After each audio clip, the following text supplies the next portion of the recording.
అండి మాతృత్వాన్ని మరిచిపోయారు. మాతృత్వం అంటే తల్లి ప్రేమను ఎవరు కూడా వర్ణించలేరు, వివరించలేరు అని అంటాం. తల్లి ప్రేమని. అవునా? అది ఎప్పుడు ఎక్కువగా తల్లి ప్రేమను గుర్తు చేసే ఒక దినోత్సవం ఉంది. అదే మాతృ దినోత్సవం. మహిళా దినోత్సవం వేరు, మాతృ దినోత్సవం వేరు. మహిళల్ని ఎప్పుడు పొగుడుతారంటే మహిళా దినోత్సవం రోజు పొగుడుతారు.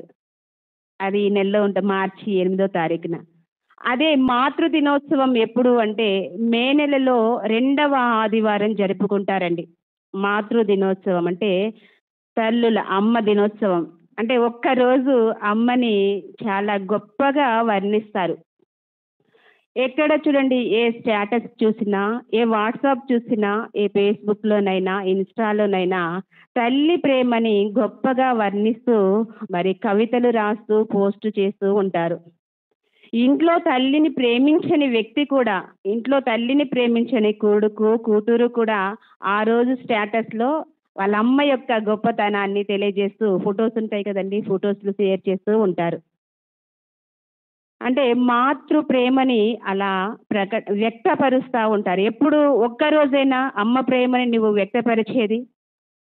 పిల్లలుగా ఒక్కరోజే తల్లి ప్రేమని గుర్తిస్తారేమో, కానీ తల్లి పిల్లల్ని ప్రేమించేది ఎప్పుడండి?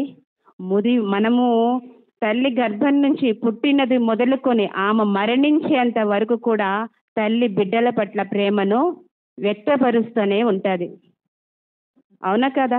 తల్లులుగా ఆలోచించండి, తల్లి ప్రేమ కొరవైపోయింది అంటే బిడ్డల పట్ల నేడు సమాజంలో అంటే తల్లి ప్రేమని మరిచిపోతున్నారు.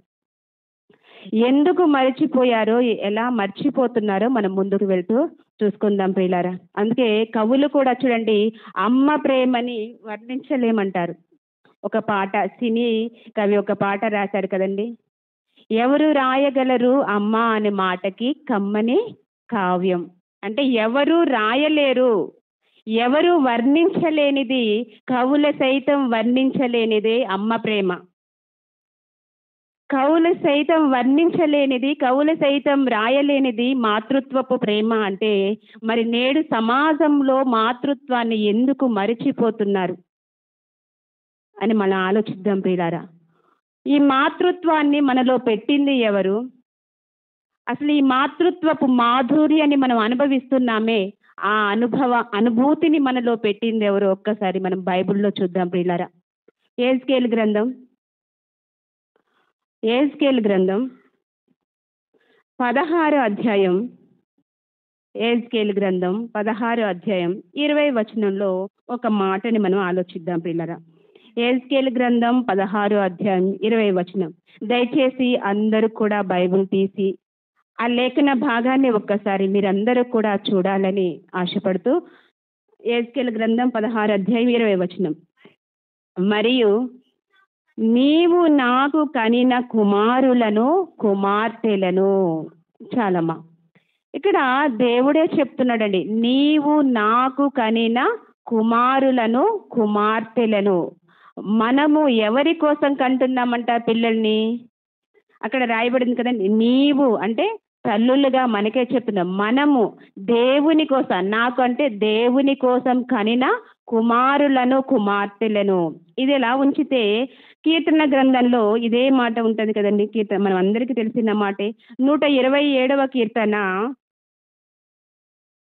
3వ వచనం. 127వ కీర్తన 3వ వచనం. కుమారులు యెహోవా అనుగ్రహించు స్వాస్థ్యము, గర్భఫలము ఆయన ఇచ్చు బహుమానము. ఇది చాలాసార్లు చదివా. కుమారులు అనేది యెహోవా ఇచ్చు స్వాస్థ్యము. స్వాస్థ్యము అంటే ఆస్తి. ఆస్తిగా కుమారులను కుమార్తెలను మన గర్భాల్లో దేవుడు ఇస్తున్నాడు. అందుకే కదా యెహెజ్కేలు గ్రంథంలో నీవు నాకు కనిన కుమారులను కుమార్తెలను. మనము కంటున్న కుమారులు కానీ కుమార్తెలు కానీ ఎవరి పిల్లలట? దేవుని యొక్క పిల్లలు. అదే కదండి యెహెజ్కేలు గ్రంథంలో, నీవు నా కోసం కన్నావు నీ కుమారుడిని నీ కుమార్తెలు. ఇవి నేనిచ్చింది, దేవుడిచ్చాడు కదండి గర్భఫలం.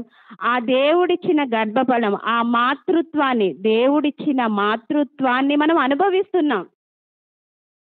అనుభవించి ఆ దేవుడిచ్చిన సంగతిని మనము మర్చిపోతున్నాం. ఇక్కడ అంటే తల్లిలో ప్రేమ పిల్లల పట్ల కలగాలి అంటే దేవుడు గర్భఫలంతో పాటు స్త్రీలలో ఒక హార్మోన్ని ఇంజెక్ట్ చేశాడటండి. అర్థమైందా? తల్లి ప్రేమని కనపరచాలి. పిల్లల పట్ల తల్లి ప్రేమను కనపరచాలంటే ఒక హార్మోన్ని దేవుడు ఇంజెక్ట్ చేస్తాడు. మనలో ప్రవేశపెడతాడు. అదే ఆక్సిటోసిన్ అనే హార్మోన్. ఈ హార్మోన్ లోపిస్తే పిల్లల పట్ల ప్రేమ అనేది తగ్గిపోతుందట. దీన్నే లవ్ హార్మోన్ అని కూడా అంటారు. ఈ ఆక్సిటోసిన్ హార్మోన్ మన పిల్లల పట్లే ఉంటుంది. ఇది ఎదుటి వారి పిల్లలు చూడండి, పక్కింటి వాళ్ళ పిల్లల్ని మన పిల్లల్ని ఒకలాగా ఎందుకు చూడట్లేదు? వాళ్ళ తల్లిలో ఆక్సిటోసిన్ హార్మోన్ ఉంటుంది కాబట్టి వాళ్ళ పిల్లల్ని ఆమె మంచిగా చూసుకుంటుంది. మన గర్భంలో పుట్టిన పిల్లలకి ఏదైనా అయితే మనం ఏమైపోతాం? తల్లడిల్లుతాం. అంటే మనలో ప్రేమ అనేది ఎవరు పెట్టారు? దేవుడు పెట్టాడండి. ఈరోజు చూడండి, దేవుడు గర్భఫలాన్ని ఇస్తున్న సంగతి మరిచిపోయి ఈ మాతృత్వం యొక్క అనుభూతిని పొందుకోవాలని కొంతమంది స్త్రీలు పిల్లల్ని కనడానికి కూడా అంటే మరి అందం తగ్గిపోయిద్దనా, లేకపోతే శరీరంలోనే మార్పులు వస్తాయని అద్దె గర్భాలను ఆశ్రయిస్తున్నారు నేడు కదండి. అద్దె గర్భం అదేంటక్క, ఇల్లులు అద్దెకు తీసుకోవచ్చు, షాపులు అద్దెకు తీసుకోవచ్చు, కానీ గర్భాలు కూడా అద్దెకు తీసుకుంటారా అంటే తీసుకుంటున్నారు కదండి. అద్దె గర్భాలను ఆశ్రయిస్తున్నారా లేదా? ఆశ్రయిస్తున్నారు. ఇప్పుడు దేవుడు మన గర్భాలను ఆశ్రయించి మనకి బిడ్డల్ని ఇచ్చాడు. అవి వాళ్ళు ఎవరి పిల్లలు? దేవుని పిల్లలు. ఇది మీరు బాగా గుర్తుపెట్టుకోవాలి. దేవుడిచ్చిన గర్భఫలం అంటే అది ఎవరి పిల్లలు? దేవుని పిల్లల్ని మనము కని పెంచి చివరికి దేవునికి అప్పగించాలి. అది దేవుడు పెట్టాడు. ఈరోజు చూడండి, ఈ సరోగసి దీన్నే అంటే అద్దె గర్భాలను ఆశ్రయించి కనడాన్ని ఏమంటారంటే సరోగసి పద్ధతి అంటారు. ఈ సరోగసి పద్ధతిలో ఎలా పిండాన్ని తయారు చేస్తారంటే తల్లి యొక్క అండాన్ని పురుషుల్లోని శుక్రకణాన్ని, తండ్రిలోని శుక్రకణాన్ని ఫలదీకరణ చెందించి పిండంగా మార్చి మనం ఎవరి దగ్గర అయితే అద్దెకు తీసుకుంటున్నామో ఆ గర్భంలోకి దీన్ని ప్రవేశపెడతారు. అలా ప్రవేశపెట్టి 9 నెలలు ఆ తల్లి మోసి కని మరలా ఏ తల్లిదండ్రులకి అప్పగిస్తుంది. ఇలా తీసుకోవడానికి ఇలా ఆమె 9 నెలలు గర్భాన్ని అద్దెకి ఇవ్వడానికి ఆమె కూడా డబ్బులు తీసుకుంటుందండి. ఊరికే ఎవరు చేయరు కదండి. ఆమె కూడా లక్షల కొద్ది డబ్బులు తీసుకొని గర్భాలని అద్దెకి ఇస్తున్నారు నేడు సమాజంలో. దీన్నే సరోగసి పద్ధతి అంటారు. ఇలా ఎందుకు ఈ సరోగసి పద్ధతిని ఆశ్రయిస్తున్నారంటే మరి మనకి బాగా గుర్తుండిపోవాలంటే సెలబ్రిటీస్ ఉన్నారు కదండి, సినిమా వాళ్ళైతే మనకు కొంచెం బాగా గుర్తుంటుంది.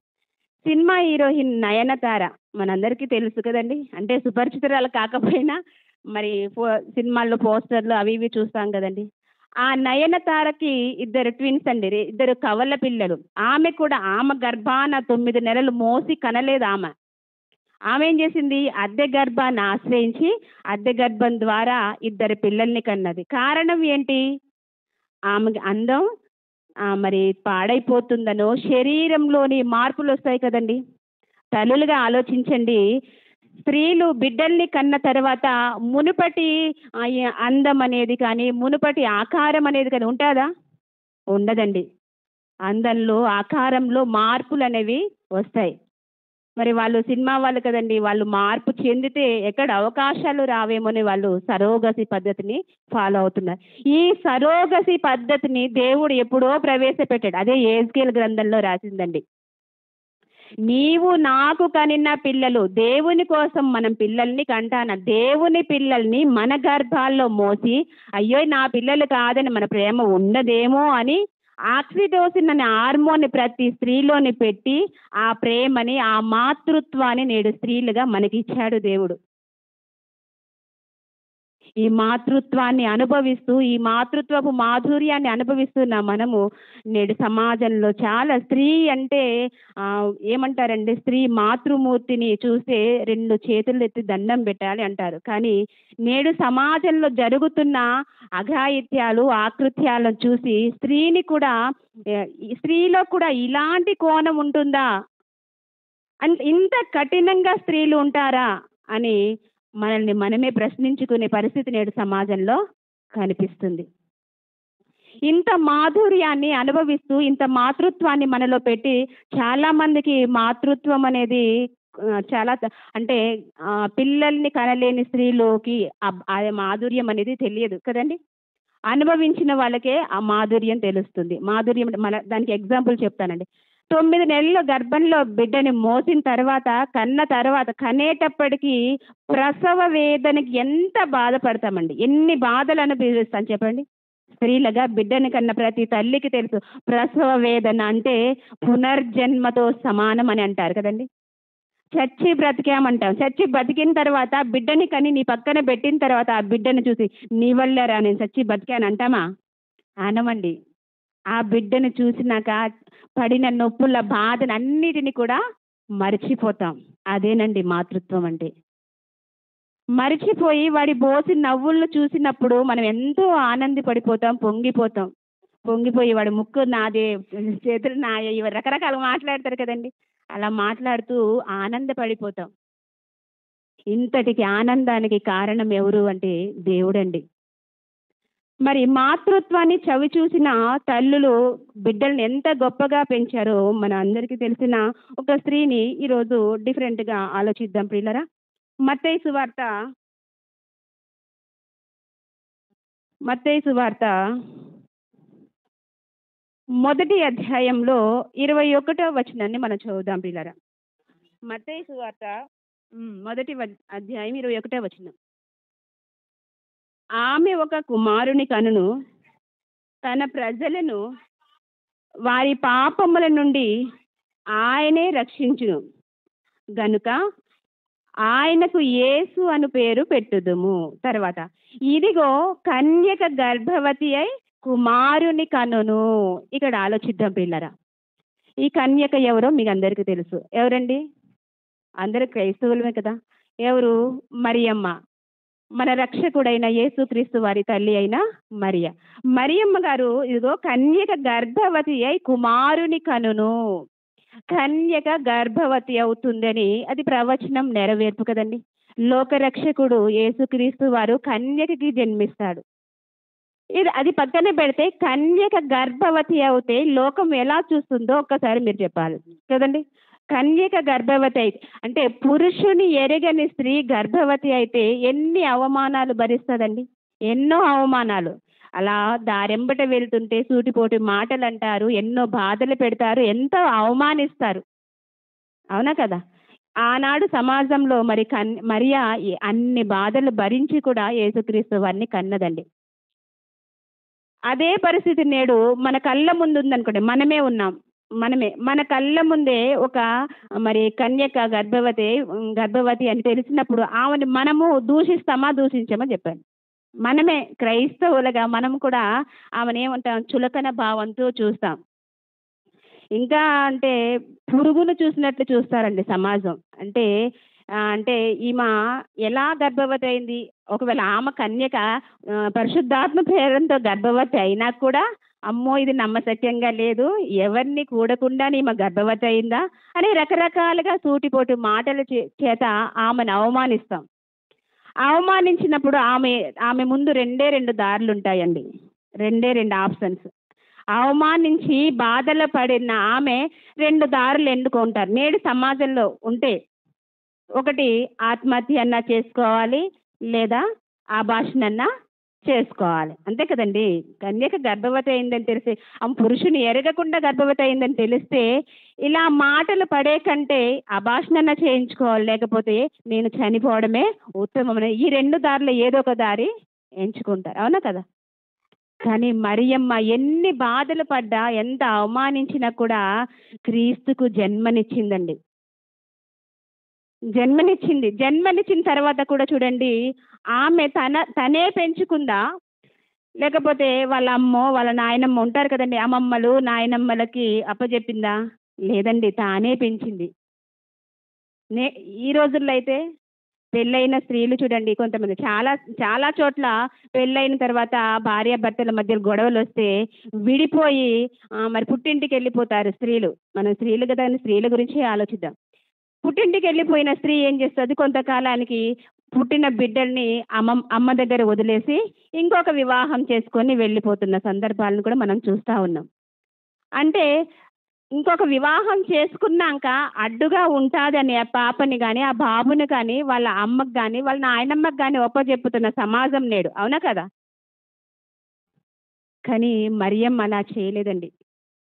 మరియమ్మ తనతో పాటే నా కుటుంబం వేరు నీ కుటుంబం వేరు అని కానీ ఎప్పుడు విడిచి వెళ్ళినట్లు కూడా మనం చూడం.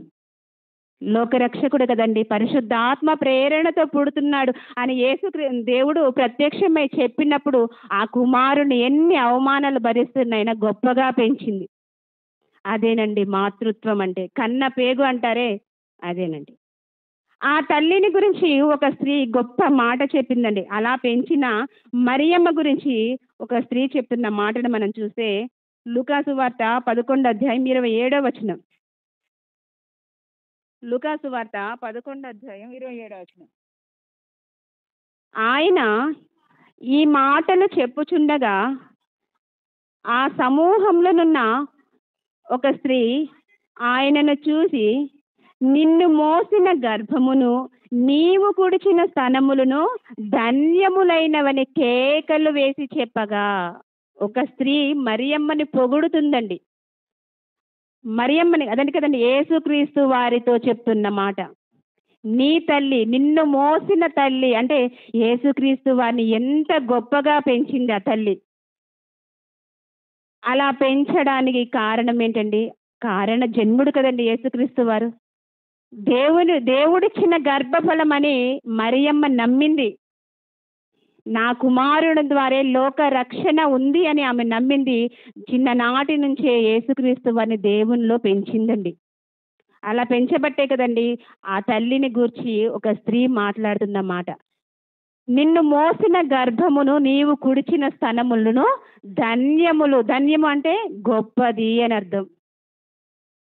అంత గొప్పగా యేసుక్రీస్తు వారిని పెంచిందండి. చివరికి మరి శిలువ వేసినప్పుడు కూడా తల్లే వెళ్తుంది కదండి. తల్లి వెళ్ళిన తర్వాత ప్రియ శిష్యుడైన యోహాను గారికి తల్లిని అప్పగిస్తారు.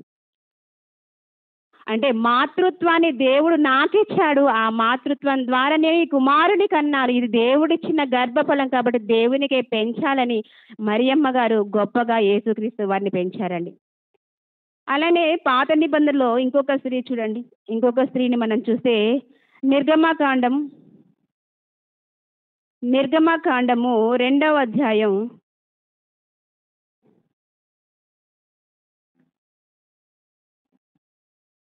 2వ వచనం నుంచి మనం చూద్దాం పిల్లలు. ఆ స్త్రీ గర్భవతి అయి కుమారుని కని వాడు సుందరుడై ఉండుట చూచి 3 నెలలు వారిని దాచెను. ఇక్కడ సందర్భాన్ని నేను మీకు చెప్తానండి. అమ్రాము యొకేబేదు వీళ్ళు మోషే గారి తల్లిదండ్రులండి. అమ్రాము యొకేబేదు వీళ్ళు వీళ్ళు ఇశ్రాయేలీలు కదండి. ఇశ్రాయేలీలు ఐగుప్తులో బానిసలుగా ఉన్నప్పటి పరిస్థితి అండి ఇది. ఐగుప్తుల్లో బానిసలుగా ఉన్నప్పుడు ఫరో రాజు ఏం చేస్తారంటే ఇశ్రాయేల్ ప్రజలు ప్రబలిపోతున్నారు, అధిక జనముగా విస్తరించిపోతున్నారు. ఇలా విస్తరిస్తే ఎప్పటికైనా మనకి ప్రమాదమే కాబట్టి మగపిల్లల్ని చంపివేయమని ఫరో ఆజ్ఞాపిస్తాడండి. ఫరో అంటే రాజు, ఐగుప్తు రాజు ఆజ్ఞాపించినప్పుడు పుట్టిన మగపిల్లల్ని చంపేయమన్నప్పుడు మంత్రసానులకు చెప్తాడు కదండి. మరి కాన్పు చేసేది మంత్రసానులే కదా. మంత్రసానులకు చెప్తారండి, పుట్టిన పిల్ల పురిట్లోనే మగపిల్లవాడైతే మీరు కాన్పు అక్కడే చంపేయండి అని వాళ్ళకి ఆజ్ఞాపిస్తే, మరి వాళ్ళు వెళ్ళేసరికే మరి అంటే మోషే గారి తల్లి యొకేబేదు ప్రసవించడం. వీళ్ళు వెళ్ళిన తర్వాత దేవునికి భయపడి ఆ మంత్రసానులు కూడా ఏం చెప్తారంటే, మేము వెళ్ళేసరికి పిల్లల్ని కంటున్నారు, వాళ్ళు చాలా చురుకైన వారు అని చెప్పడం జరుగుతుంది పిల్లరా. ఇలా మగ పిల్లల్ని చంపమని ఫరో రాజు ఆజ్ఞాపించినప్పుడు ఈమె మోషే గారి తల్లి అయిన యొకేబేదు పిల్లల్ని కంటది, ఆ బాబుని కంటది. సుమారుగా 3 నెలలు దాచిపెట్టిందటండి. పసిపిల్లను 3 నెలలు దాచిపెట్టడం కష్టమా సులభమా చెప్పండి? కష్టమా సులభమా? చాలా కష్టం.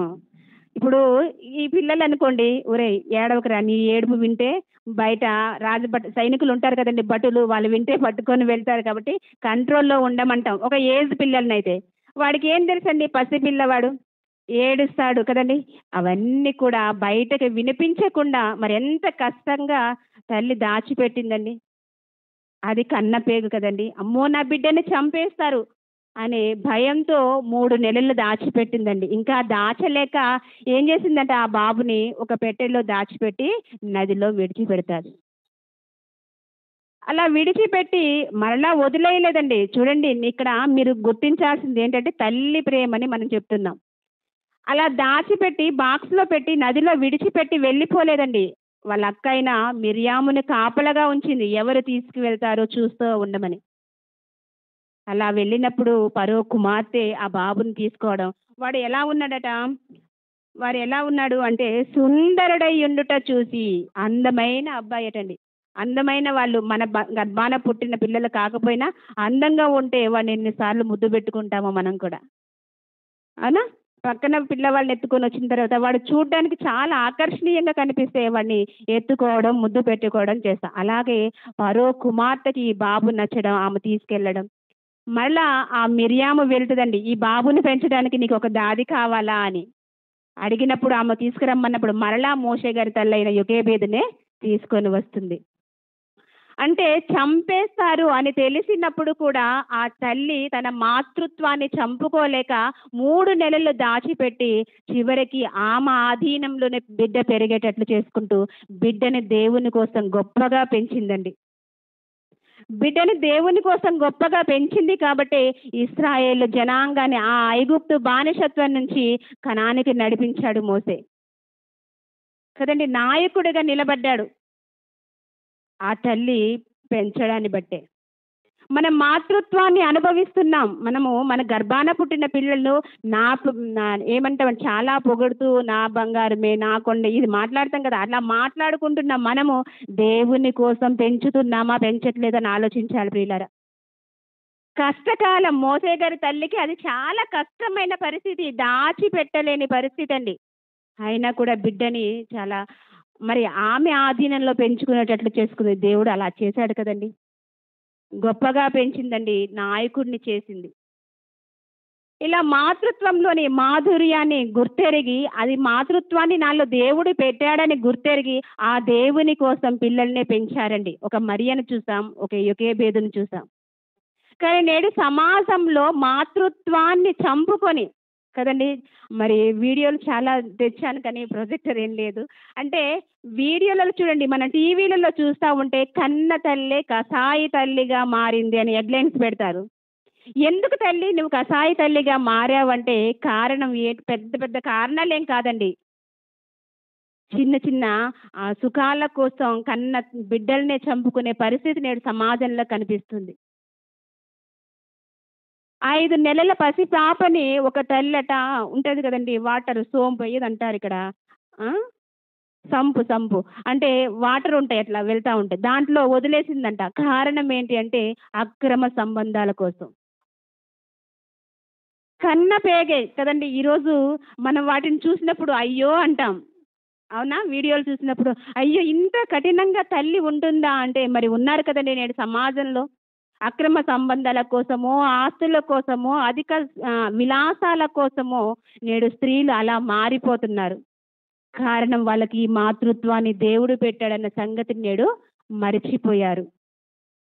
ఇలా మరిచిపోయిన వాళ్ళని ఒక పక్షిని చూసి దేవుడు చెప్పాడు, ఈ పక్షి ఎలాగైతే ఉంటుందో నేడు సమాజంలో తల్లులు కూడా అలానే ఉన్నారు అని.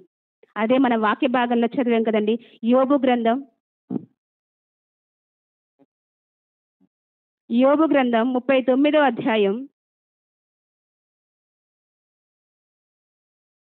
యోబు గ్రంథం 39వ అధ్యాయం 13 నుంచి మనం చదివితే, నిప్పుకోడి సంతోషము చేత తన రెక్కలను ఆడించును, రెక్కలను వెంట్రుకలను దానికి ఉన్నందున అది వాత్సల్యము కలదిగా నున్నదా. ఇక్కడ మనం ఆలోచిద్దాం ప్రియులారా.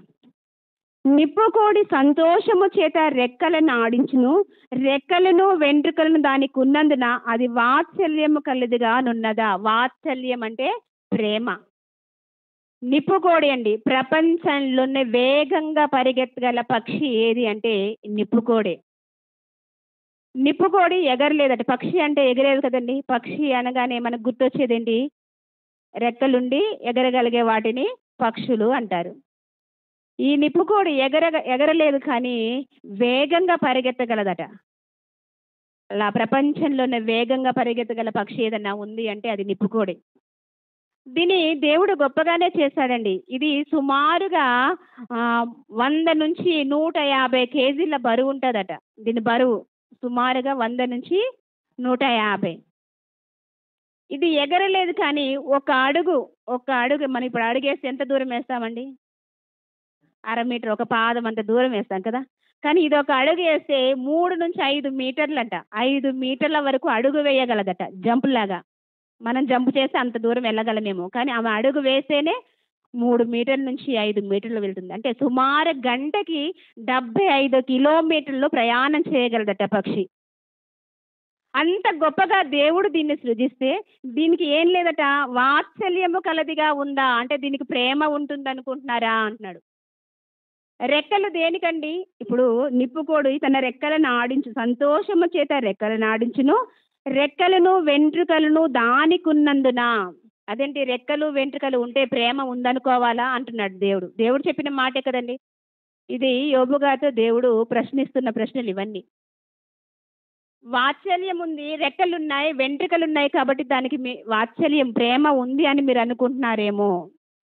కిందకి వెళ్ళి చూడండి. లేదు సుమి, అది నేలను దాని గుడ్లను పెట్టును, ధూళిలో వాటిని కాచును. ఇప్పుడు రెక్కలు ఎందుకు ఉపయోగపడతాయండి పక్షులకి? మీరు ఎప్పుడైనా ఆలోచించారా? రెక్కలు పక్షులకి ఎందుకు ఉపయోగపడతాయి?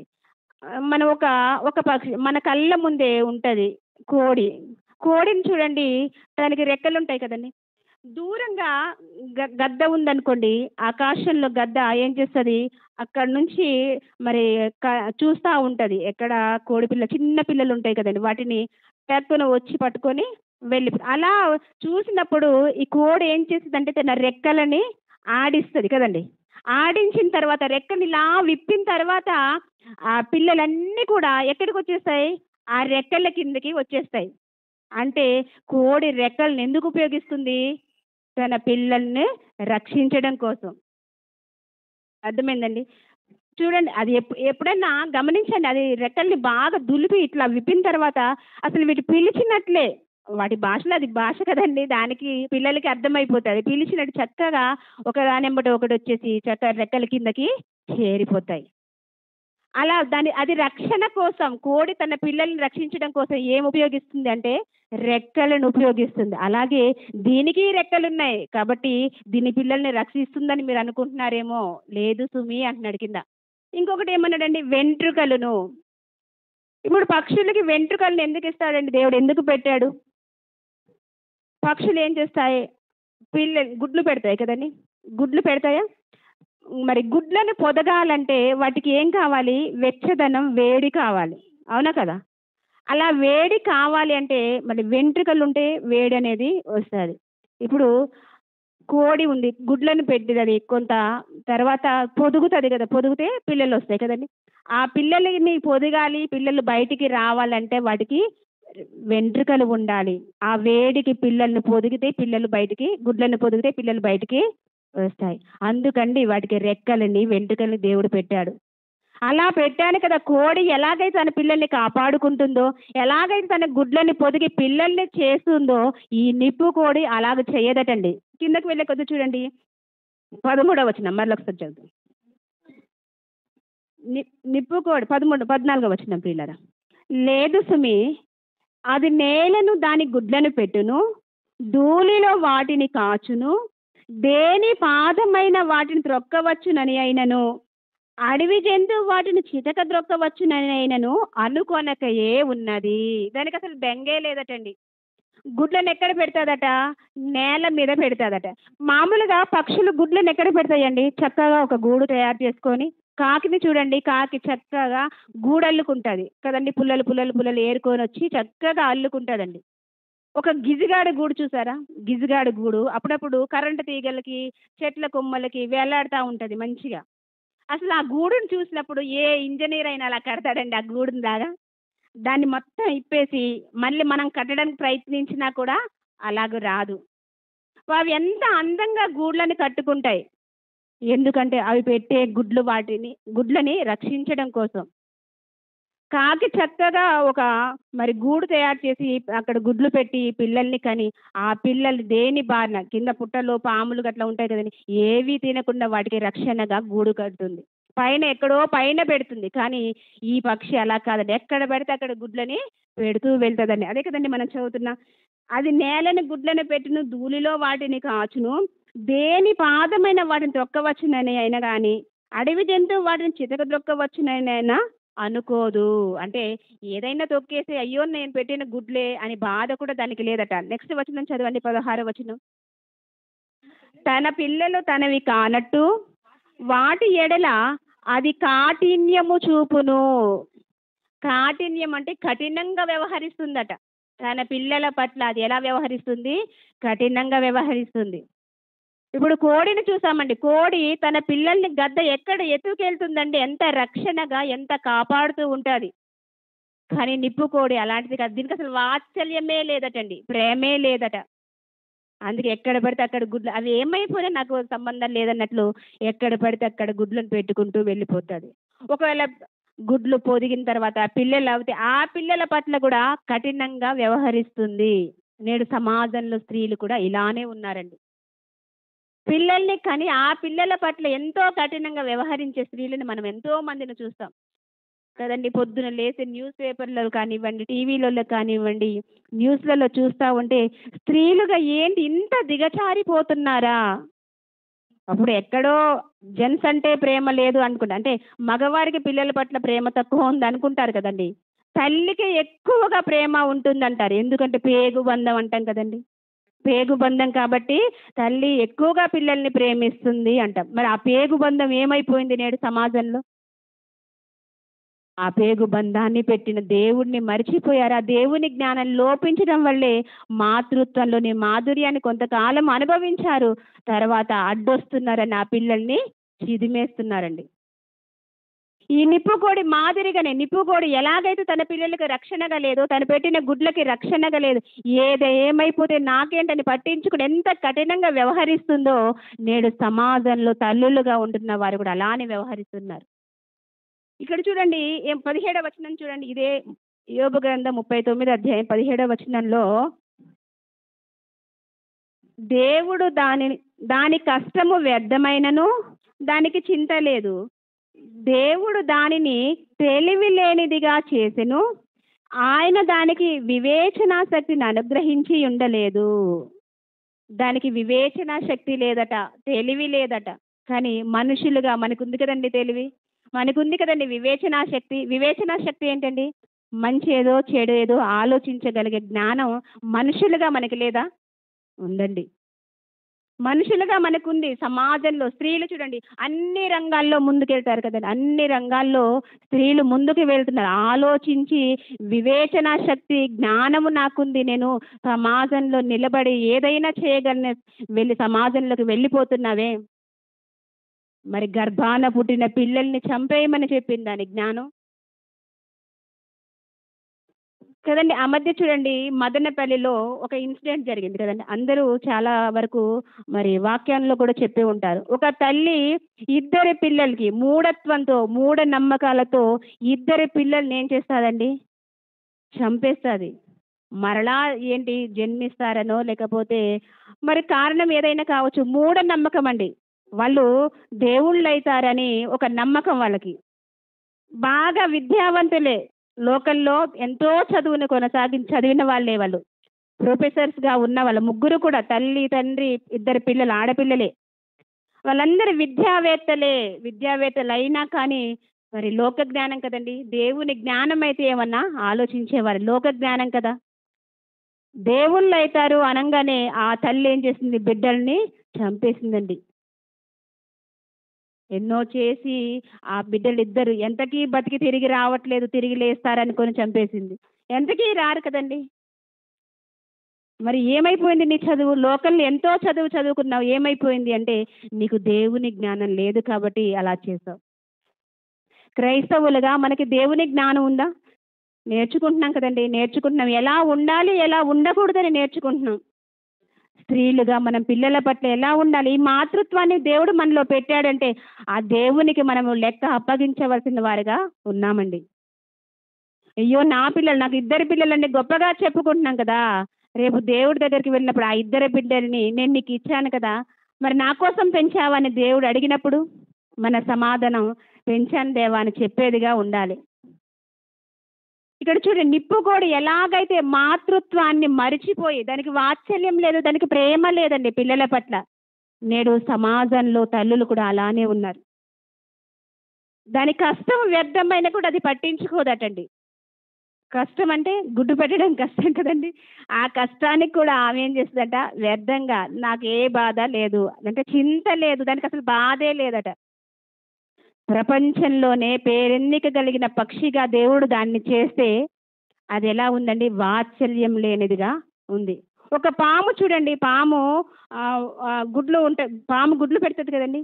గుడ్లే పెడుతుందా? గుడ్లే పెడుతుందండి. అందరు ఆశ్చర్యంగా చూస్తున్నారు, పాము గుడ్లే పెడుతుంది కదా. ఆ గుడ్లని మరి ఏదైనా మరి అంటే మింగడానికో లేకపోతే ఏదైనా ఆ గుడ్లకి ప్రమాదం ఉన్నప్పుడు ఆ పాము చూడండి వెంటనే వెనక్కి తిరుగుతుంది. ఎప్పుడన్నా గమనించండి, పాము గుడ్లను తొక్కి అలా చేయమని కాదు, పరిశీలించండి. తన పిల్లల మీదకి వచ్చినప్పుడు ఏదైనా కూడా ఏం చేస్తుందండి, తిరిగి మళ్ళీ మనల్ని కాటు వేయడానికో లేకపోతే మనకి ప్రమాదాన్ని తలపెట్టడానికో చూస్తుంది. అంటే తన పిల్లల్ని కాపాడుకోవడం కోసం.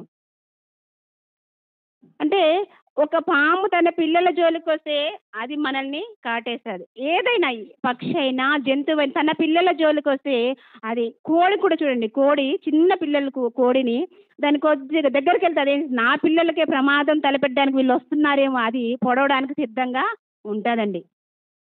అంటే పిల్లల్ని అంత సంరక్షిస్తాయి. ఒక జంతువే అలా సంరక్షిస్తున్నప్పుడు మనిషిగా చాలా జ్ఞానం ఇచ్చి, భూ జంతువుల కంటే ఎక్కువ జ్ఞానాన్ని మనుషులుగా మనకి ఇచ్చినప్పుడు మనం ఇంకా ఎంత జాగ్రత్తగా పిల్లల్ని చూసుకోవాలో ఆలోచించండి పిల్లలు. ఒక పక్షులను చూసి నేర్చుకోవాలి. ఈ నిప్పుకోడిని చూసి మనం ఏం నేర్చుకోవాలంటే పిల్లల పట్ల వాత్సల్యాన్ని మనం పెంపొందించుకోవాలి. దీనికి వాత్సల్యం లేదు, ఇలాగ మనం ఉండకూడదు.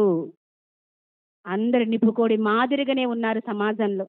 అందులో మనం ఉన్నామేమో, మన పిల్లల పట్ల మనం కఠినంగా ఉంటున్నామేమో. కఠినంగా ఉండాలండి. ఎక్కడ ఉండాలి? దేవుని జ్ఞానం నేర్పించేటప్పుడు కఠినంగా ఉండండి. ఇప్పుడు చూడండి, పిల్లలు చూడండి ఎక్కువగా సెల్ ఫోన్లకి అడిక్ట్ అయ్యారు కదండి. సెల్ ఫోన్, స్కూల్ నుంచి రాగానే సెల్ ఫోన్స్, ఏదో ఒక అంటే స్కూల్ నుంచి 4:30కి వస్తారు, స్కూల్ నుంచి రాగానే బ్యాగ్లాడ పడేసి కొద్దిసేపు ఫోన్ చూసుకుంటామంట. అక్కడ అది కొద్దిసేపా, గంట సేపు, 2 గంటలు అలా చూస్తూనే ఉంటారు. మనం మందలించామనుకోండి ఏమైపోతున్నారండి. రీసెంట్గా భద్రాచలంలో ఒక బాబు, ఆమె మా స్కూల్లో మేడం ఉన్నారండి, వాళ్ళ రిలేటివే. ఆ బాబు ఏం చేస్తారంటే రోజు రోజు గేమ్ ఆడతాడటండి, ఫోన్లో గేమ్స్ ఆడతాడు. ఇక తల్లి చూసి చూసి ఏందిరా ఎప్పుడు కూడా కాలేజీకి వెళ్ళి రావడం గేమ్సేనా, ఇంక వేరే పని లేదా అనంగానే ఏం చేశాడంటే కోపంతో ఫోన్ మంచం మీద పడేసి సైకిల్ వేసుకొని బ్రిడ్జికి వెళ్ళిపోయాడండి. గోదావరి బ్రిడ్జి ఉంది కదండి భద్రాచలంలో, బ్రిడ్జికి వెళ్ళిపోయి అక్కడ నుంచి దూకి చనిపోయాడు. కారణం ఏంటి? నిన్ను గేము ఆడొద్దని అన్నది అంతే కదా. మీ అమ్మ మందలించి హక్కు లేదా తల్లులకి అంటే ఉంది, కానీ ఏమంటారు, ఆ స్వేచ్ఛను ఇచ్చింది కూడా తల్లిదండ్రులే. ఈరోజు నువ్వు అన్నావు కాబట్టి వెళ్ళిపోయాడంటే వాడు మొదలు పెట్టక ముందే నువ్వు ఖండించుంటే ఎంత ఘోషించింది ఆ మాతృవేద తల్లి తెలుసండి. చాలా అంత బాధను అనుభవించింది, అది వర్ణించలేమండి. బిడ్డను పోగొట్టుకున్న తల్లులకి ఆ బాధ అనేది తెలుస్తుంది. ఒక్క మాట మందలించినందుకే నా బిడ్డ చనిపోయాడు అని నేడు తల్లులు ఏం చేస్తున్నారని, ఏమన్నా చేసుకొని లేండి, ఏదైనా అంటే పిల్లలు ఇదైపోతున్నారు ఎందుకులేండి అనేసి వదిలేస్తున్నాం. అవునా కదా? అది మనం ఎప్పుడు దండించాలి, ఎప్పుడు ఖండించాలి, ఎప్పుడు అడ్డుకోవాలి? ప్రారంభంలోనే అడ్డుకోవాలి. ప్రారంభంలో అడ్డుకోకుండా ముదిరిన తర్వాత, అదే కదండి ముదిరితే ఏదో మొక్క కూడా చిన్న మొక్కగా ఉన్నప్పుడు ఎటు వంచితే అటు వంగుతుంది. అదే పెద్ద మ్రానైపోయింది, పెద్ద చెట్టు అయిపోయిందని దాన్ని వంచగలమా? వంచలేం ప్రియులారా. అలానే పిల్లల విషయంలో కూడా ప్రారంభంలోనే దాన్ని తుంచేసే వారిగా మనం ఉండాలి. అది పెరిగి పెరిగి పెద్దదైపోయింది అనుకోండి, ఇగో తట్టుకోలేక వాళ్ళు మానసికంగా దెబ్బతిని, మానసికంగా బాధపడి ఆత్మహత్యలు చేసుకోవడం నేడు సమాజంలో చూస్తున్నాం. అప్పుడు బిడ్డని కన్నా తల్లిదండ్రులకి ఎంతో శోకం కదండి. అంటే చిన్ననాటి నుంచే పిల్లలకి మరి ఎటువైపు నడిపించాలో మనం నేర్చుకుంటున్నాం కదండి. ఇక్కడ మరి ఇద్దరు తల్లుల్ని చూసాం, గొప్పగా పెంచిన తల్లులను చూసాం. మరి ఈ నిప్పుకోడి మాదిరిగా తల్లులు కఠినత్వాన్ని చూపిన తల్లుల్ని కూడా చూసుకొని మనం ముందుకు కొనసాగుతాం పిల్లరా. రాజుల మొదటి గ్రంథం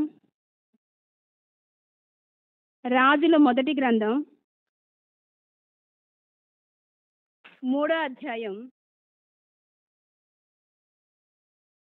16వ వచనం నుంచి చదువుదాం పిల్లలు. తరువాత వేశ్యలైన ఇద్దరు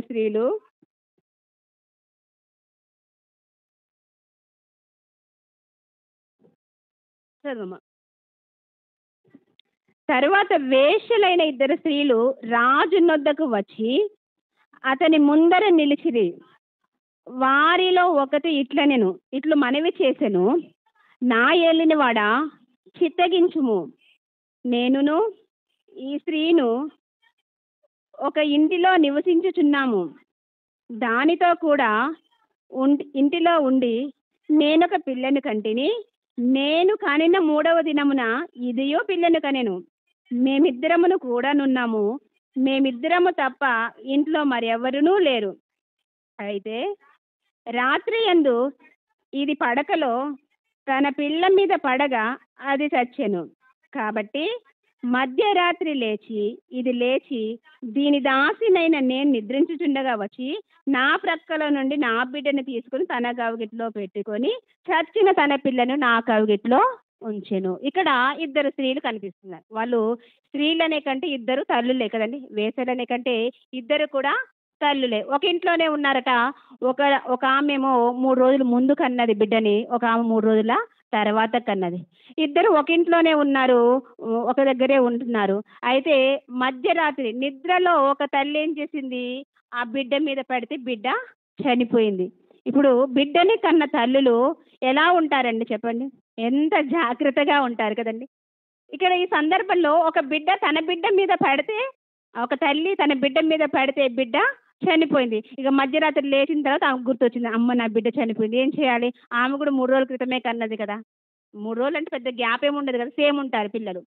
అయితే వెళ్ళి వెంటనే మార్చేసుకొని బతుకున్న పిల్లని తెచ్చుకొని తన పడకలో పెట్టుకుందండి. అంటే ఇక్కడ మనం ఆలోచించాల్సింది ఏంటి అంటే, అంత అజాగ్రత్తగా ఉందా తల్లి? అంతే కదండి. నిప్పుకోడి మాదిరి కాదండి. జాగ్రత్త లేని వారు అందరూ కూడా నిప్పుకోడి మాదిరి వాళ్ళండి. ఈమెకి జాగ్రత్త లేదు. తల్లి ఇప్పుడు బిడ్డలు పుట్టిన తర్వాత ఎలా ఉంటారండి, వాళ్ళు చేతులు చిన్నవి ఉంటాయి కదండి, చేతులు కాళ్ళు చక్కగా ఎక్కడ పడితే ఏమైపోతుందో అని భయం ఉంటుంది. ప్రతి తల్లికి ఉంటుందా ఉండదా? నిద్ర లేకుండా పిల్లల్ని సంరక్షిస్తారు తల్లులు. వాడు ఏడుస్తాడు, ఏడవట్లేదంటే కూడా భయమే. అమ్మ నా బిడ్డ ఏడవట్లేదేంటి, అసలు కదలట్లేదేంటి అని భయపడరా? అట్లాంటిది మరి ఎంత గాఢ నిద్రకు వెళ్ళి ఆ పిల్ల మీద పడితే పిల్ల చనిపోయిందండి. మరి ఏం తల్లి అండి మా? నిప్పుకోడే కదండి. నిప్పుకోడి అంతే కదండి. నిప్పుకోడి తన గుడ్లను ఎక్కడ పెట్టిందో, ఒకవేళ బిడ్డని కన్నా వాటి మీద కఠినంగా వ్యవహరిస్తుందంటే ఈ తల్లి కూడా జాగ్రత్త లేదు. ఎక్కడ పడితే అక్కడ గుడ్లను పెట్టిన నిప్పుకోడి ఎలానో మంచం మీద పక్కలో ఉన్న పిల్ల మీద పడ్డదంటే అసలు ఎంత అజాగ్రత్తగా ఉందో ఆలోచించండి. అంటే తల్లులు ఎలా ఉండాలి? జాగ్రత్త కలిగి ఉండాలి, మెలకువ కలిగి ఉండాలి. చూడండి ఎన్ని నెలలండి తల్లి, మరి ఒకవేళ గర్భిణితో ఉన్నప్పుడు ఆ తల్లి ఎట్లా పడుకోవాలో కూడా అర్థం కాదు కదండి, అవునా? 9 నెలలు నిండిన తర్వాత పడుకోవడానికి కూడా చాలా ఇబ్బంది పడతారు తల్లులు, గర్భవతులైన తల్లులు. 9 నెలలు కానీ 9 నెలలు మోసిన తర్వాత కన్న తర్వాత ఓ 3 నెలలైతే బిడ్డని మంచిగా ఎత్తుకోవడానికి కూడా అవకాశం ఉంటుంది. 3 నెలల దాకా ఎలా ఎత్తుకోవాలన్నా కూడా భయమేస్తదండి. ఇలా పెట్టుకోవాలా? ఇలా పెట్టుకోవాలా? ఇలా పెడితేనే మెడ నిలవట్లేదంటారు. ఎప్పుడు నిలుస్తది మెడ? 3 నెలలకు, 6 నెలలకి నిలుస్తది కదండీ! 3 నెలలైతే చక్కగా ఇట్లా పట్టుకోవచ్చు. పుట్టిన పసికందుని ఎలా పట్టుకోవాలో, పట్టుకోవాలన్నా కూడా భయమే. ఇప్పుడు చిన్న పిల్లలొచ్చి, ఈ పాపొచ్చి చిన్న పిల్లని పట్టుకున్నంటే ఇస్తారండి? ఇయ్యరు. ఎందుకు? చిన్న పాప ఏమో కాలు ఇరిగిద్దో, చెయ్యి ఇరిగిద్దో, ఏమైపోతదని భయంతో కానీ ఆ తల్లి అంత అజాగ్రత్త వల్ల తన బిడ్డని చంపేసుకుందంట. తనంతట తానే చంపుకున్నట్టే కదండీ! ఇద్దరు చక్కగా పరిష్కారం కోసం వెళ్లారు. నా బిడ్డ అంటే నా బిడ్డ, నా బిడ్డ అంటే నా బిడ్డ అన్నారు. రాజుగారు ఏం చేశారు? ఈ నిజమైన తల్లి ఎవరో కనిపెట్టాలి కాబట్టి ఆ బిడ్డని 2 ముక్కలుగా చేసి చెరకో భాగం పంచమని సమస్యకు పరిష్కారం చెప్పారండి. చెప్పగానే అప్పుడు నిజమైన తల్లిలోనున్న మాతృత్వం బయటకొస్తదా? బయటికి రాదా? బయటకు ఆటోమేటిక్‌గా నిజమైన తల్లి ఏమంటదంటే చంపొద్దు. ఒకవేళ బిడ్డ క్షేమంగా ఉంటే చాలు కాబట్టి ఆ బిడ్డని ఆమెకే ఇచ్చేయమని చెప్తాదండి. అప్పుడు నిజమైన తల్లి ఎవరో కూడా అర్థమైపోద్ది. అంటే ఇగో ఈ చంపంగానే ఇంకొక ఆమంటదండి ఏమని? చంపేసి 2 ముక్కలు చేసి ఇచ్చేయమంటది. ఆమె తల్లి కాదు. బిడ్డ ఎక్కడున్నా క్షేమంగా ఉండాలని కోరుకునేదే నిజమైన తల్లి. అంతే కదండీ! ఎక్కడున్నా బిడ్డ క్షేమంగా ఉండాలి అనుకుంటది. ఇప్పుడు చూడండి ఇంట్లో తండ్రి ఒకవేళ తిట్టాడనుకోండి, తండ్రి పిల్లల్ని ఖండించాడు, లేకపోతే కొట్టాడో, తిట్టడం జరిగితే తల్లి ఏం చేస్తదండి? అలా అనొద్దు, కొద్దిగా చిన్నగా కొట్టండి, లేకపోతే చిన్నగా తిట్టండి, పిల్లల్ని అలా గద్దించొద్దండి అని సముదాయించడానికి ప్రయత్నిస్తాం. అవునా కదా? తల్లులుగా ఆలోచించండి. మనం ఏం చేస్తాం? బిడ్డని కొట్టు, తిట్టు అనామండి. ఏవండీ ఏదైనా గద్దిస్తే కొద్దిగా చిన్నగానండి, ఏదైనా ఒక దెబ్బతో వదిలేయండి అని మనమే ఏం చేస్తాం? సలహాలు ఇస్తా ఉంటాం. అవునా కదా? అదేనండి మాతృత్వపు ప్రేమ అంటే. కన్న పేగు కదండీ! వాళ్ళు ఏడిస్తే మనము భరించలేం. వాళ్ళు ఏడిస్తే మనం తట్టుకోలేం. ఎవరైనా మన పిల్లల్నంటే మనం ఎంత రోషం కలిగి ఎళ్తామండి. ఇలాగా మరి దేవుడు చూడండి ఈ నిప్పుకోడి మాదిరిగా ఉన్నారు. నేడు సమాజంలో స్త్రీలు కూడా అలానే ఉన్నారని దేవుడు చక్కగా రాయించాడండి. ఇంకొక ఎగ్జాంపుల్ చూసే ముందు ఒక మాటను చదువుకుందాం. విలాప వాక్యములు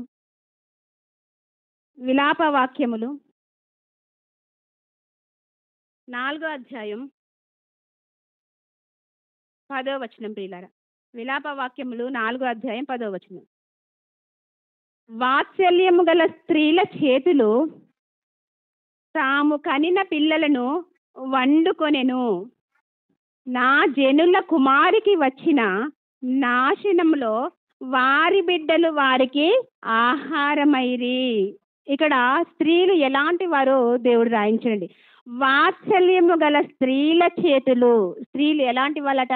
వాత్సల్యం గలవాళ్ళు. వాత్సల్యం అంటే చెప్పాను కదండి. ఏంటండి వాత్సల్యం అంటే? ప్రేమ కదండి. ప్రేమమూర్తులు అంటాం కదా. స్త్రీకి మరొక పేరే ప్రేమమూర్తి. మాతృమూర్తి అన్నాం కదండి. మాతృమూర్తి అంటే తల్లి. ప్రేమమూర్తి అంటే ఈ తల్లికి మరొక పేరే ప్రేమమూర్తి. అంటే తల్లికి మించిన ప్రేమ ఎవరూ చూపించరని. మన దగ్గర కూడా ఒక పాట ఉంది. అమ్మను మించిన వారెవరు లేరా అంటే అమ్మని మించిన వారెవరు లేరా? లేరా? ఉన్నారండి. ఆయనే దేవుడు. మరి తల్లిని పెట్టింది దేవుడే కదా. ఆమెలో మాతృత్వాన్ని, అమ్మతనాన్ని పెట్టింది కూడా దేవుడే. అందుకే అంటున్నాడు ఇక్కడ చూడండి. వాత్సల్యం గల స్త్రీల చేతులు తాము కనిన పిల్లలను వండుకొనెను. తన గర్భాన పుట్టిన పిల్లల్ని ఏం చేస్తారట? వండుకుంటారట. వండుకోవడం అంటే కూరొండినట్లండి. వంట స్త్రీలకి అందరికీ వంట వచ్చు కదా. రాదా? ఎవరికైనా వచ్చా? అందరికీ రాదా? వంట రాని వాళ్ళు ఎవరండి? ఉంటారులేండి కొద్దిగా. కొంతమంది వంటకు కూడా రాదు. అంటే అనకూడదులే కానీ పురుషులు కూడా ఉన్నారు. చాలామంది స్త్రీలు భర్తల చేత వంట వండించుకొని తినే వాళ్ళు కూడా సమాజంలో ఉన్నారు. లేరా? ఉన్నారండి. గొప్ప స్త్రీలు కదండి. గృహిణి అంటే అన్నీ రావాలి. వంట, వార్పు అన్నీ. గృహాన్ని పరిపాలించడం దేవుడిచ్చిన బాధ్యత. అంతేగాని మరి మనం మీలో లేరనుకోండి. కాకపోతే చెప్తాను, సమాజంలో చాలామంది ఉన్నారు. అన్ని భర్తే చేసి పెడతారు. నేను కళ్ళారా చూసిన కుటుంబాలు కూడా ఉన్నాయండి. అన్ని భర్తే చేసి పెడతారు. అంటే ఆ భార్య పట్ల అతనికున్న ప్రేమ అనుకోవాలి మనం, అంతే. అంతేనా కదా? అంతేనండి. వాళ్ళ ప్రేమ అది. అంతే, వాళ్ళకి లేనిది మనకెందుకు అంటారా? అంటే స్త్రీగా మన బాధ్యత ఏంటో మనము చెయ్యాలి అంతే.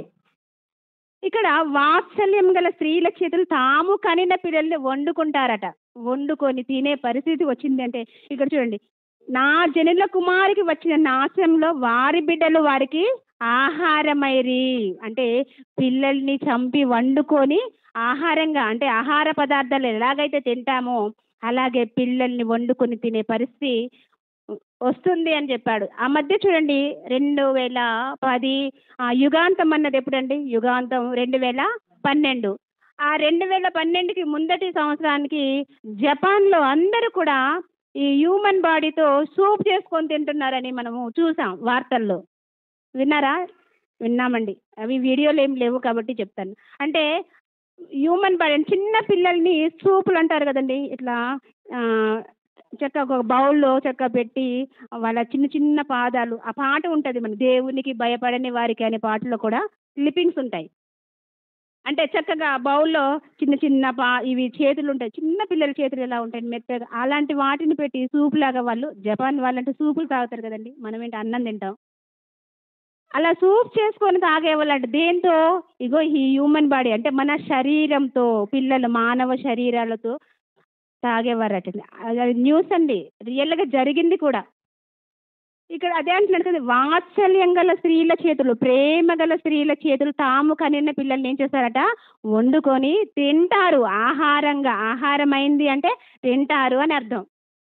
అలా బైబిల్లో ఒక సందర్భాన్ని చూస్తే రాజుల 2వ గ్రంథం 6వ అధ్యాయం, రాజులు 2వ గ్రంథం 6వ అధ్యాయం 24 నుంచి మనం చూసుకున్నట్లయితే, రాజుల 2వ గ్రంథం 6వ అధ్యాయం 24వ వచనం. అందరు తీయండమ్మా. రాజుల 2వ గ్రంథం 6వ అధ్యాయం 24వ వచనం చదవమ్మా. అటు తర్వాత సిరియా రాజైన బెన్హదదు తన సైన్యం అంతటిని సమకూర్చుకొని వచ్చి సోమ్రోనుకు ముట్టడి వేసెను. అప్పుడు సోమ్రోన్లో గొప్ప క్షామము కలిగి ఉండగా గాడిద యొక్క తల 80 రూపాయలకును పావురపు రెట్ట 5 రూపాయలకు అమ్మబడెను. వారు అంత కఠినముగా ముట్టడి వేసి ఉండిరి. ఇక్కడ ఈ సందర్భాన్ని మనం ఆలోచిస్తే, సిరియా రాజు బెన్హదదు ఏం చేశాడు? సైన్యాన్ని అంతటి సమకూర్చొని సోమ్రోన్ని ముట్టడి వేశాడు. అప్పుడు రాజ్యం అంటే రాజ్యం చుట్టూ పెద్ద ప్రాకారాలు ఉండేవండి. ఇప్పుడు మన ఇంటి చుట్టూ ప్రహరీ కట్టుకుంటామే, అలాగా రాజ్యం చుట్టూ పెద్ద ప్రాకారం కట్టి దానికి ఒకటే ఒక మెయిన్ గేట్ ఉంటుంది. ఒకటే ఒక మెయిన్ గేట్ ఉంటుంది ప్రాకారం చుట్టూ కట్టేసి, అంటే లోపలికి ఎవరు కూడా రాకూడదు. అదే కదండి, ఆనాటి కాలంలో రాజుల కాలం కదా, వేరే రాజు వచ్చి ఆక్రమించే పరిస్థితి వస్తుందని ఏం చేశారు? పెద్ద ప్రాకారంలు కట్టుకొని ఒక గేటు వేసేసి ఉండేది. మొత్తం సోమ్రోన్ వాళ్ళు వచ్చి సోమ్రోన్ మొత్తాన్ని సిరియా వాళ్ళు ఏం చేశారట? ముట్టడి చేశారు. ముట్టడి చేయడం వల్ల లోపలికి నుంచి బయటికి వెళ్ళడానికి లేదు, బయట నుంచి లోపలికి రావడానికి లేదు. వాళ్ళకి పెద్ద కరువు వచ్చింది. క్షామం అంటే ఏంటండి? కరువు. ఆ కరువు రావడంతో అక్కడ ఎలా ఉండదట? గాడిద యొక్క తల 80 రూపాయలకి, పావురపు రెట్ట. పావురపు రెట్ట అంటే పావురం విసర్జించేదని, మనం మల విసర్జన అంటామే అది. అందులో మరి ఆమె తిన్న ఆహార పదార్థాలు ఉంటాయి కదా, అదేంటండి పావురపు రెట్టను కొనుక్కొని తిన్నారా అనుకోవచ్చు. అందులో పావురాలు ఏం తింటాయి? గింజలు తింటాయి కదండి. మరి అందులో గింజలు ఉంటాయని వీళ్ళు కొనుక్కొని తినే పరిస్థితి అండి అది. అది 5 రూపాయలట పావురపు, పావురపు రెట్ట 5 రూపాయలకు అంత కఠినంగా వాళ్ళకి క్షామం వచ్చింది, ముట్టడి వేసి ఉన్నారు. ఇటువంటి పరిస్థితి, ఇంత గొప్ప కరువు వచ్చిన పరిస్థితుల్లో రాజు ఏం చేస్తున్నట్టు, ఆ ప్రాకారం అన్నాం కదండి, చుట్టూ ప్రాకారం ఉంది కదా, ఆ ప్రాకారం చుట్టూ సంచరించుచుండగా ఒక స్త్రీ అడుగుతుంది రాజుని చూసి. 26వ వచనం చదువు. అంతటా ఇశ్రాయేలు రాజు పట్టణపు ప్రాకారం మీద సంచారం చేయగా ఒక స్త్రీ రాజును చూచి, రాజువైన ఏలినవాడా, సహాయం చేయమని కేకలు వేయుట విని యెహోవా నీకు సహాయం చేయండి, నేనెక్కడి నుండి నీకు సహాయం చేయుదును? కళ్ళముల నుండి అయినను ద్రాక్ష గానుగుల నుండి అయినను దేనినైనను ఇచ్చి సహాయము చేయ వల్లపడదని చెప్పి నీ విచారమునకు కారణమేమని అడగగా, అది ఈ స్త్రీ నన్ను చూచి నేటి ఆహారమునకు నీ బిడ్డను ఇమ్ము, రేపు మనము నా బిడ్డను భక్షించుదుమని చెప్పినప్పుడు ఆ, మేము నా బిడ్డను వంట చేసుకొని తింటిమి. అయితే మరునాటి యందు నేను దాన్ని చూసి నేటి ఆహారం నీ బిడ్డను ఇమ్మని అడిగితిని గాని అది తన బిడ్డను దాచిపెట్టెను. ఇందాక మనం చదివాం విలాప వాక్యాలు. వాత్సల్యం గల స్త్రీల చేతులు ఏం చేస్తాయట? తాము కనిన బిడ్డలను వంట చేసుకొని తింటాయని. ఇక్కడ ఇద్దరు స్త్రీలు ఒప్పందం చేసుకున్నారు. ఏమని? ఈరోజు నా బిడ్డను వండుకొని తిందాం, రేపు నీ బిడ్డను వండుకొని తిందని ఒప్పందం. అంతే కదండి, నిర్ణయించుకున్నారు ఇద్దరు తల్లులు. ఎందుకని? ఆ పరిస్థితి మరి ఎలా ఉంది? కరువు కదండి, కరువు వచ్చింది. కరువు కాలంలో ఏం చేసుకున్నారు? వీళ్ళు చక్కగా ఒప్పందం చేసుకున్నారు. ఒక రోజు అయితే ముందు ఒక ఆమె స్త్రీని, ఒక స్త్రీ బిడ్డని ఏం చేశారు? వండుకొనైనా భక్షించారంటే తినేశారు. ఇంకొక స్త్రీ వంతు వచ్చింది. ఆమెకు వచ్చేసరికి ఆమెకు వాత్సల్యం పొంగుకొచ్చి ఆమె ఏం చేసింది? ఇప్పుడు ఇవ్వనంటుంది కదండి. అదే కదా పరిస్థితి. అంటే నా బిడ్డను వండుకొని తిన్నా, ఇద్దరం అనుకున్నాము నా బిడ్డని ఈ రోజుకైతే వండుకొని తిన్నాము, రేపటికి ఆ బిడ్డని ఇవ్వాలి, ఇప్పుడు ఇవ్వనంటుందని రాజు దగ్గరికి వచ్చారండి. ఏం చెప్తారండి? ఇప్పుడు కన్న పేగు కదండి, కన్న గర్భాన పుట్టిన పిల్లలు మరి ఆ తల్లులు ఎలా తిన్నారో మనకి తెలియదు. అందుకే ఆ మధ్య జపానోళ్ళు అట్లే తిన్నారండి, సూప్ చేసుకొని. అంటే వాత్సల్యం మరి వీళ్ళలో ఏం లోపించింది? వాత్సల్యం, ప్రేమ లేదు. ఇప్పుడు మన కడుపు నిండితే చాలు అనే పరిస్థితి వాళ్ళది. వాళ్ళు ఏం చేసుకున్నారు? వండుకొని తినేశారు. ఇంకొక బిడ్డను వండేటప్పటికి రాజు దగ్గరికి వెళ్ళింది ఈ సమస్య.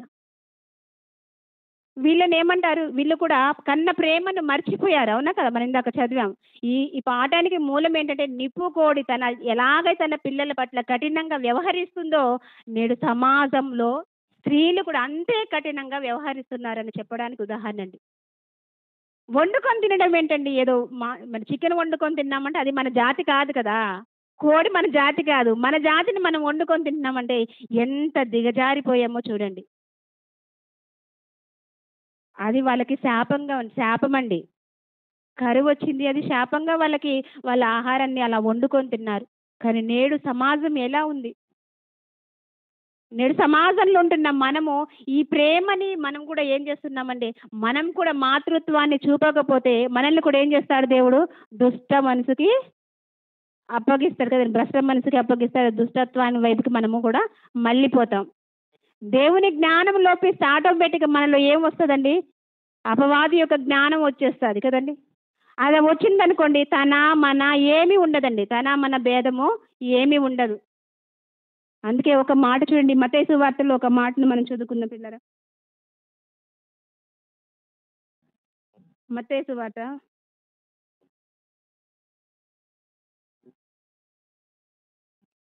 12 అధ్యాయం ముగించేసుకుందాం. మత్తయి సువార్త 24 అధ్యాయం, క్షమించండి, 24 అధ్యాయం 12వ వచనం. అక్రమము విస్తరించుట చేత అనేకుల ప్రేమ చల్లారును. ఏంటంటండి? ఏది విస్తరించడం వలన ప్రేమ చల్లారిపోతుందంటే, అక్రమము విస్తరించుట చేత అనేకుల యొక్క ప్రేమ చల్లారిపోతుంది. మనలో ప్రేమ చల్లారిందంటే మనలో ఏం విస్తరించినట్టు? అక్రమం. అక్రమం అంటే ఏంటండి? క్రమం లేనిది. దేవుడు ఒక క్రమాన్ని పెట్టాడు. ఆ క్రమాన్ని విడిచి మరి వేరుగా వ్యవహరిస్తున్నామా, వేరుగా ప్రవర్తిస్తున్నామంటే మనం అక్రమం వైపుకి మరలిపోయినట్లు. ఈరోజు అక్రమం అంటే అదే కదండి, ధనము అక్రమంగానే సంపాదిస్తున్న, ఆస్తులు అక్రమంగా సంపాదించుకున్న, ఇంకా అక్రమ సంబంధాలు కూడా అక్రమంగానే పెట్టుకుంటున్నారు. అది కూడా తప్పు కాదని చట్టాలు చెప్తున్నాడు. ఎంత అసలు అది నీచ స్వభావం అండి. అలా అనడం కూడా తప్పే. అది చట్టాలు చేయడం అసలు చాలా, అది దేవునికి వ్యతిరేకమైంది కదండి. భర్త ఉండంగా ఇంకొక వారిని కోరుకోవడం అనేది దేవుని దృష్టికి అది చాలా తప్పు. నీకు భర్తనిచ్చాడు, నీ గర్భఫలాలనిచ్చాడు. వాళ్ళని చూసుకొని సక్రమంగా, పరిశుద్ధంగా బ్రతకమని దేవుడు చెప్తే, నువ్వు క్రమం తప్పి అక్రమంగా వైపుకి వెళ్ళి విలాసాల కోసం మెయిన్ అండి నేడు సమాజము మెయిన్ ఏంటంటే ముఖ్యంగా ఏంటి అంటే విలాసవంతమైన జీవితాలను కోరుకుంటున్నారండి. విలాసవంతమైన జీవితాలు వాటిని లగ్జరీ లైఫ్స్ అంటారు కదండి. బాగా ధనవంతులుగా ఉండాలి, లేకపోతే నేను గొప్పగా కనిపించాలి అని అక్రమదారులు తొక్కుతున్నారు. అక్రమంగా సంపాదించుకుంటున్నారు. ఆస్తులు కూడా అలాగనే సంపాదించుకుంటున్నారండి. నేడు అక్రమంగా సంపాదించుకున్న వాడు బాగా ధనవంతుడు అయ్యాడు అనుకోండి, మనం కూడా వాడిని ఏంటో చూస్తా, అబ్బా వీడు చాలా గొప్పవాడయ్యాడు అంటాం. ఎలా గొప్పవాడయ్యాడు అది దేవునికి తెలుసు, మనకు తెలియకపోయినా. ఇలా అక్రమం విస్తరించుట చేత అనేకుల ప్రేమ ఏమైపోతుందట, చల్లారిపోయింది. అందుకేనండి తల్లులు ఏం చేస్తున్నారు, కన్న బిడ్డల్నే చంపేస్తున్నారు. తండ్రులు కూడా కన్న బిడ్డల్ని పాడు చేసే పరిస్థితి నేడు సమాజంలో కనిపిస్తుందండి. ఎక్కడుందండి ప్రేమ?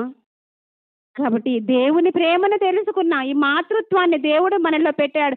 ఈ మాతృత్వాన్ని, మాధుర్యాన్ని అనుభవిస్తున్నా. నేను ఈ పిల్లల్ని అనుభవిస్తున్నాను, ఈ పిల్లల యొక్క ప్రేమను నేను చవి చూస్తున్నానంటే కారణం నా కన్న తండ్రి అయినా దేవుడని మనం గుర్తెరగాలి. ఎంతోమందికి గర్భఫలాలు లేరు కదండి, ఎంతోమందికి గర్భఫలాలు లేవు. మన గర్భఫలాలు పొందుకున్న మనం ధన్యులం. యేసుక్రీస్తు వారి తల్లి అయిన మరియని గురించి నీవు ధన్యురాలివని ఎలాగైతే పొగడబడిందో, అలానే మన గర్భాన పుట్టిన పిల్లల్ని దేవుని కోసం పెంచాలి. ఇందాక చదివాం కదండి యెహెజ్కేలు గ్రంథంలో ఆ మాట మరలా మనం చూసుకున్నట్టు, నీవు నాకు కనిన కుమారులను కుమార్తెలను దేవుడు మనకిచ్చాడు. అదే కదండి సరోగసి పద్ధతి అంటున్నాం ఈరోజు సమాజంలో. కానీ ఏనాడో దేవుడు మనలో ప్రవేశపెట్టాడు. ఆ ప్రవేశపెట్టిన ఆ సరోగసి పద్ధతి ద్వారా దేవుడు మనల్ని వాడుకున్నాడండి స్త్రీలుగా. మన గర్భాల ద్వారా బిడ్డల్ని మనకిచ్చాడు. ఆ బిడ్డల్ని దేవునికి పెంచి దేవునికి అప్పగించాలి. అదే మాతృత్వం మనకు దేవుడిచ్చింది. ఆ మాతృత్వాన్ని మనం అనుభవిస్తున్నాం. దీన్ని పెట్టింది దేవుడు. ఈ పిల్లలు నాకు ఇచ్చింది దేవుడు. ఈ మాధుర్యాన్ని నేను పొందుకున్నానంటే ఇది దేవుని చిత్తం, దేవుని కృప అని మనం గుర్తెరగాలి. అది మరచిపోకూడదండి ఎప్పుడు కూడా. అది మరచిపోతే మనము కూడా నిప్పుకోడి మాదిరి. నిప్పుకోడి ఎలాగ తన వాత్సల్యాన్ని తన పిల్లల పట్ల చూపదో మనము కూడా ఆ కోవకు చెందిన వారంగా ఉంటాం. దేవుడు అందుకే కదండి ఒక పక్షిని కానీ ఒక జంతువుని కానీ బైబిల్లో రాయించాడంటే దాని గురించి ఏదో ఒక జ్ఞానాన్ని మనము నేర్చుకోవాలని. గర్భఫలాల్ని అనుభవిస్తున్నాం మనము, ఇది దేవుడిచ్చాడు. నన్ను అమ్మ అని పిలుస్తున్న ఈ పిల్లలు దేవుని పిల్లలని మనం కళ్ళ ముందు వాళ్ళని చూసినప్పుడల్లా దేవుడు గుర్తు రావాలండి. ఏదో ఒక రోజు లెక్క ఇప్పుడు మనం హాస్టల్లో పెడతాం కదండి పిల్లల్ని. హాస్టల్లో పెట్టిన పిల్లల్ని వాళ్ళు జాగ్రత్తగా చూస్తారు. ఎందుకని మనం వెళ్ళి అడుగుతాం, నేను మీ పిల్లల్ని ఇచ్చాను కదా, మా పిల్లలు మంచి ఆరోగ్యంగా ఉండి మీ దగ్గరికి వచ్చారు, మా పిల్లల ఆరోగ్యాలు పాడైపోయాయి అంటే మీరు సరిగ్గా తిండి పెట్టట్లేదని మనం వెళ్ళి నిలదీస్తామా? నిలదీయమా? ఇట్లా అయిపోయాడంటే ఒకవేళ అనారోగ్యంగా ఉంటే పట్టించుకోలేదనుకోండి, ఆ వార్డెన్నో అక్కడ ఉన్న సార్లను మనం వెళ్ళి నిందిస్తూ ఉంటాం. కానీ దేవుడు అడగడా మనల్ని? అడుగుతాడండి. అందుకే మాతృత్వాన్ని ఇచ్చిన దేవుని గురించి మనం మన పిల్లలకి చెప్పాలి. అది అనుభవిస్తున్నాం అంతే తప్ప పిల్లల్ని దేవుని జ్ఞానం వైపుకు మళ్లించట్లేదు నేడు సమాజం. ఈ జ్ఞానం తెలిసి ఉంటే తల్లులు తన బిడ్డల్ని గొంతు పిసికి చంపేయరండి. అక్రమ సంబంధాలకు అడ్డొస్తున్నారని చంపేయరండి. దేవుని జ్ఞానం లోపించడం వలనే నేడు సమాజంలో అవి జరుగుతున్నాయి. అందుకే కదండి అక్రమం విస్తరించుట చేత ప్రేమ చల్లారిపోతుంది. అనేకుల ప్రేమ చల్లారిపోతుంది. మనలో కూడా ఈ ప్రేమ చల్లారిందనుకోండి, మనం కూడా అపవాది కబంధ హస్తాల్లోకి మనం కూడా వెళ్ళిపోతాం. కాబట్టి ఆలోచించి, నీవు కనిన పిల్లలు ఎవరి పిల్లలని గుర్తెరగాలి? దేవుని పిల్లలని గుర్తెరగాలి. ఈ మాధుర్యాన్ని మనలో పెట్టింది ఎవరు? దేవుడండి. ఈ మాతృత్వాన్ని మనం అనుభవిస్తున్నామంటే కారణం దేవుడు. కాబట్టి మనకిచ్చిన గర్భఫలాల్ని మనము దేవుని కోసం పెంచాలి, ఆ దేవునికి అప్పగించాలి. అదేనండి మాతృత్వం అంటే. అనుభవించడమే కాదండి, వాళ్ళకి అన్నీ నేర్పించాలి. క్రైస్తవ స్త్రీలుగా దేవుని గురించిన జ్ఞానాన్ని పిల్లలకి నేర్పిస్తూ, ఆ పిల్లల్ని దేవునిలో పెంచుతూ, మనం కూడా దేవుళ్ళు ఎదుగుతూ ఇలాంటి కార్యక్రమాలు మీరందరూ కూడా చేస్తూ దేవుళ్ళలోనే ముందు కొనసాగాలని కోరుకుంటూ ఈ నా మాటలు ముగిస్తున్నాను. చిన్న ప్రార్థన చేసుకుందామండి.